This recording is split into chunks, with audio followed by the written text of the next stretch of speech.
Alors, je donnerai la parole à Luc pour évoquer une charte. La dernière fois qu'on s'est rencontrés, c'est il y a quelques semaines, dans un groupe à l'Espace Éthique, qui est animé par le collectif Les Morts dans la rue.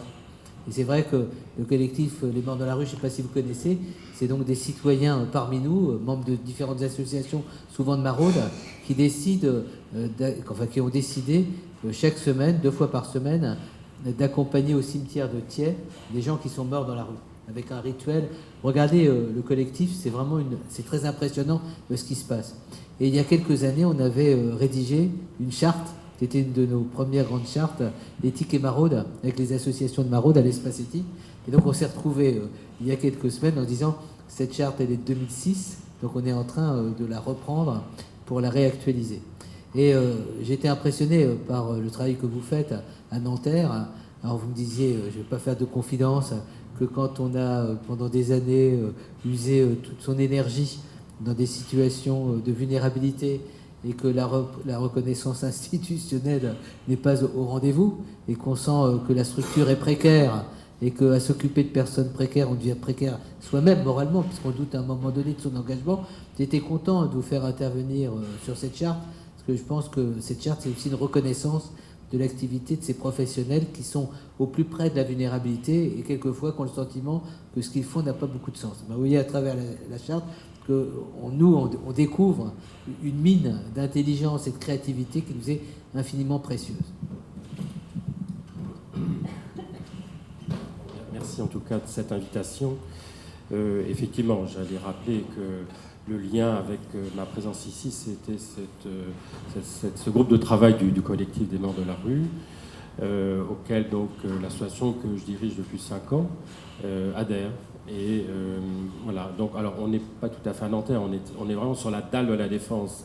Et je tiens beaucoup effectivement à ce point de précision, parce que je pense que dans les prochaines années, il va falloir qu'on se batte pour rester sur la dalle de la Défense. Et actuellement, il y a une étude en cours dont les premiers résultats vont être présentés mercredi après-midi, donc au sein de l'établissement public qui gère la dalle de la Défense. Et je sais qu'une des préconisations, ça va être que les moyens, que le soutien soit un peu plus affirmé par les pouvoirs publics, le soutien à notre association soit un peu plus fort. Et puis il va rappeler aussi que l'intérêt de notre présence sur la dalle et non pas ailleurs au fin fond du 92, voilà. Alors, bon, un des moyens qu'on a pour un peu se faire entendre et montrer tout l'intérêt de notre association, c'est de voir, d'en faire une petite objectivisation statistique.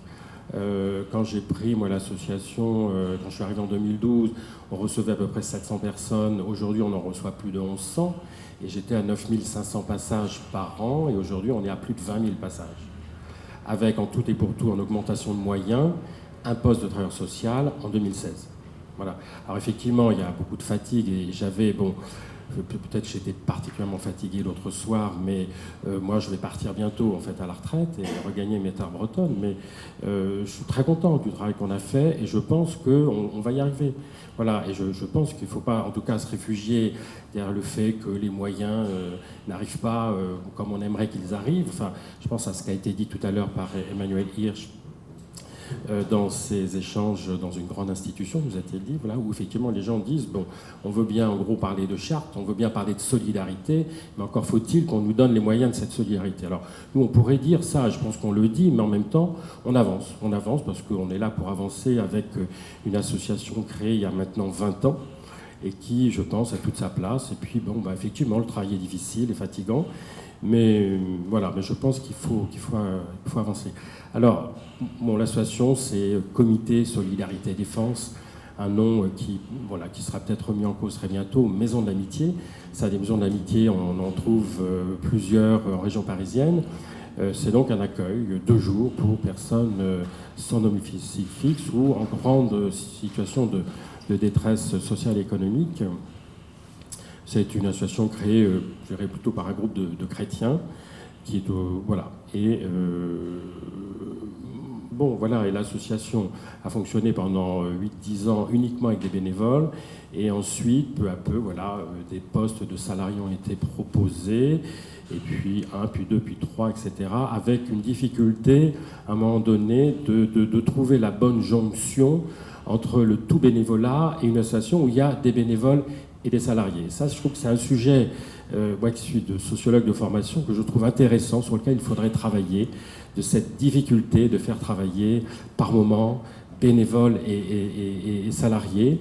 Et j'ai passé beaucoup de temps en 2012 à dire aux salariés qu'ils avaient certes des droits, mais aussi ils avaient des devoirs à l'égard des bénévoles, et réciproquement dire aux bénévoles que certes, voilà, bon, ils sont un peu l'âme et les créateurs de l'association, pour certains en tout cas, parmi les plus anciens, mais qu'en même temps, aujourd'hui, il y a des salariés, que ces salariés, évidemment, ils ont aussi des droits. Voilà, par exemple, ils travaillent 35 heures par semaine, ils ne travaillent pas 50 heures par semaine. Il n'y en a qu'un qui travaille 50 heures par semaine, c'est le directeur. Mais c'est tout. Sinon, voilà, il ne faut pas aller embêter les salariés parce que tout d'un coup, il est 17 heures et qu'ils rentrent chez eux, dans leur famille, etc. Alors, les deux points que j'avais retenus, c'était un point dans le préambule, chacun doit être reconnu de manière inconditionnelle dans son intégrité, l'intégrité de sa personnalité et de sa citoyenneté, et qu'il fallait répondre de manière personnalisée et pertinente et juste donc à des demandes qui sont complexes. Et donc il me semble que donc, dans notre structure, il faut effectivement qu'on se dise qu'il est important d'accorder à chaque personne l'attention, la bienveillance et la considération qu'elle mérite et qu'elle est en droit de recevoir. Et donc, il me semble là qu'on est confronté dans notre association parfois, et je pense que d'une manière générale dans les accueils de jour, à des façons parfois de faire du tri entre les personnes et de ne pas de ne pas aller jusqu'au bout, d'accorder à chaque personne, quelle que soit la difficulté, les problèmes qu'elle nous pose et qu'elle vient apporter à l'association. Et donc on doit effectivement absolument maintenir cette qualité d'accueil et cette attention à chacune des personnes. Alors sur le public qu'on reçoit, je veux quand même juste en dire un mot parce qu'on a 85% d'étrangers. Pour une grande partie originaires d'Europe centrale, et puis après c'est plutôt le Maghreb. Et donc on a aussi des grandes difficultés de communication. Pour ça, j'ai eu la chance de pouvoir recruter une personne roumaine comme maîtresse de maison, qui est aujourd'hui en formation d'assistante sociale, et elle a beaucoup apporté parce qu'elle nous a permis de vraiment de pouvoir faire un véritable accueil avec une possibilité d'échanger avec les personnes, puisque elle parle roumain, elle parle hongrois, elle parle l'anglais et l'espagnol, et donc on se rend compte aujourd'hui, moi je milite beaucoup pour qu'on puisse avoir dans les accueils de jour, qui aujourd'hui accueillent de plus en plus d'étrangers, avoir effectivement des gens, si possible, formés, qui ont ces compétences linguistiques. Donc il me semble que là, autour de cette réflexion éthique, cette question de ne pas faire le tri et au fond de se confronter à toutes les personnes, quelles qu'elles soient, et en leur offrant absolument le temps, l'attention auquel elles ont droit, ça c'est une première question importante. L'autre question que j'avais retenue, c'était le point 2.3 de la charte, page 14, que Emmanuel Hirsch d'ailleurs a repris tout à l'heure. Les modalités d'évaluation des pratiques doivent intégrer comme un critère non seulement pertinent mais fondamental les aspects humains et sociaux de la relation de soins. Alors le soin de ma place en accueil de jour, ça devient un accompagnement social, et donc pour moi là c'est toute la question de l'humanité qui doit prévaloir sur toute autre considération. Alors, il y a les considérations réglementaires, professionnelles, statutaires, on l'a un peu évoqué dans les exposés précédents, et on voit bien aussi comment cette question peut se poser, par exemple, dans les EHPAD. Et pour autant, eh bien, il faut qu'on dépasse un peu cette dimension-là, et qu'on soit vraiment capable de s'intéresser et d'être au plus près de cette question que j'appelle de l'humanité ici, enfin sur laquelle on peut certainement développer et échanger. Voilà. Alors, la question qui se pose à ce moment-là, ça aussi ça a été évoqué, c'est la question de sécurité. Alors, moi j'avais, en reprenant ce point-là, j'avais la question de l'alcool. Bon, on a bien sûr un règlement intérieur qui dit on n'a pas le droit d'être alcoolisé pour rentrer dans les locaux, de même qu'il est interdit de faire rentrer de l'alcool. Alors, je prends cet exemple de l'alcool parce qu'on y a été confronté encore la semaine dernière, et voilà, il m'a semblé qu'il fallait réfléchir à la façon, à la réponse qu'on apporte. Voilà. Et je pense qu'en fait, c'est pas forcément inintéressant, malgré tout, d'accueillir la personne et de travailler avec elle, de l'accueillir et d'arriver à faire un parcours avec elle et du coup, quelque part, de s'affranchir du règlement, des questions de sécurité, etc.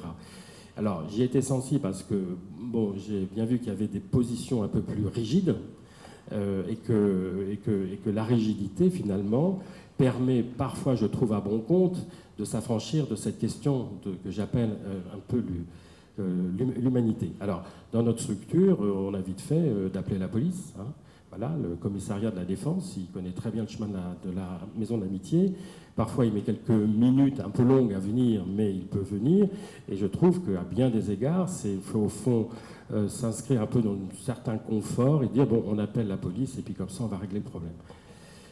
Voilà, j'ai peut-être été un peu long, donc j'arrête là et je pourrai répondre éventuellement à vos questions tout à l'heure.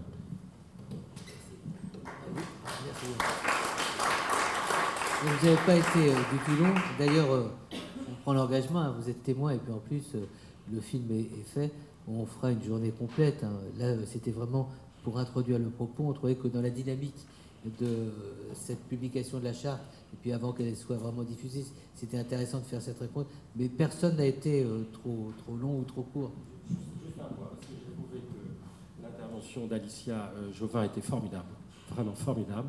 Et finalement, quand je reprends les termes, je ne prends pas la responsabilité d'eux, je fais bien mon métier, je connais bien mon métier, je ne peux rien faire de plus, c'est des choses que j'entends. Enfin, voilà, on est dans mon accueil de jour, assez loin du handicap, de la maladie, etc. Bon, je suis dans le social, dans l'accueil là, des personnes migrantes, des personnes SDF.